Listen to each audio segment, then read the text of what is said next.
All right, welcome back, everybody. Now, we've seen this week the president of the most powerful country, that being the United States of America, called Jacob Zuma, as well as Nigerian President Muhammad Buhari, to talk about the bilateral tradings and stability within the African continent. Now, South Africa and Nigeria, of course, having the strongest economies here in Africa. President Donald Trump invited the Nigerian president to the White House in Washington to talk about aiding this country to eradicate the militant Islamic group, that being Boko Haram.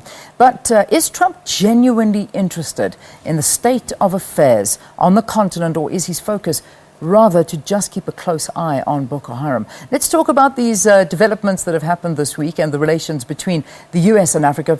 Perhaps our first hint of what the policies going forward are going to be. And in studio with us is Dr. Chris Landsberg, political analyst from the University of Johannesburg. Always good to have you. Welcome to the program. Thanks, Leanne, and thanks for having me. Always good to see you. Yeah. Now, okay, so we haven't known much about the Trump administration, his stance on Africa. So we're still uncertain, but I suppose this week, giving us a bit more, talking to the two most powerful economies, South Africa, Nigeria. What are you making of it?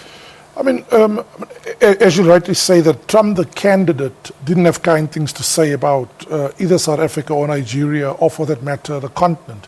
I don't think he uttered a single word about the continent of Africa during his campaign.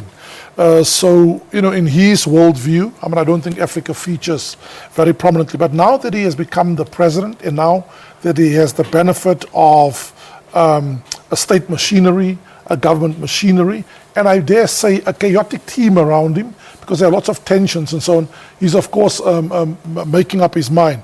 I should tell you that according to news reports, he called our president and President Buhari, not the other way around. Great. Right, so why would he single the two of them out? And is there a narrative starting to develop? You're absolutely right, there is a narrative starting to develop. You mentioned Boko Haram. So what we do know, Donald Trump is going to have a very strict security calculus to which he sees the world, especially as it affects America. So security will loom large. Defeating terrorism. On this list of countries whose visitors and immigrants he banned, 3 are from Africa, Libya, Sudan, as well as the neighbor of Ethiopia. So those are the countries. The other important thing that you've mentioned, why singling out these two, is buying into a certain narrative. These are the so-called hegemons of Africa. Yeah. They are the fastest growing and the largest economies in Africa, and you can bet your bottom dollar the narrative he will share with the two presidents is that he expects them to do some heavy lifting in Africa. So it's not as if he's going to talk about American largesse. It's also about what he expects from them in the continent of Africa. Yeah, you know, he is very much so America first. That is Donald Trump's, he's saying, he is acting. That was his campaign going into the election. That is how he is playing out this presidency as well. In the run-up to the elections, and perhaps just after he was nominated, there was obviously a lot of Q&As and questions with the Trump administration, and I think a few questions were submitted to his team about Africa, and their kind of, you know, flippant responses were, you know, talk of, well, corruption, what can they do for us? That was kind of where it was left, and that was a little bit worrying when there is a lot of assistance and a good relation between America and the US. But do you think we're going to lose anything with the Trump administration? Because what can we offer America? So two things about it. First of all, you asked the question, what does Trump's presidency really mean for Africa?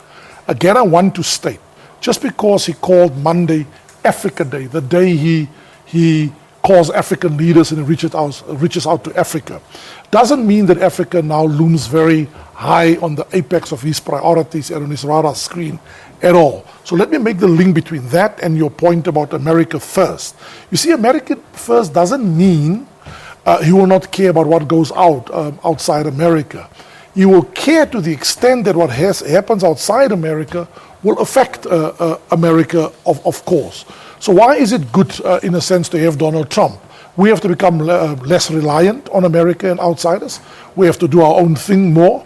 But to the extent that there is a buck to be made for America, 600 US companies in this country, Yeah. You know how seriously he takes American companies? Absolutely. So clearly he was going to reach out to South Africa.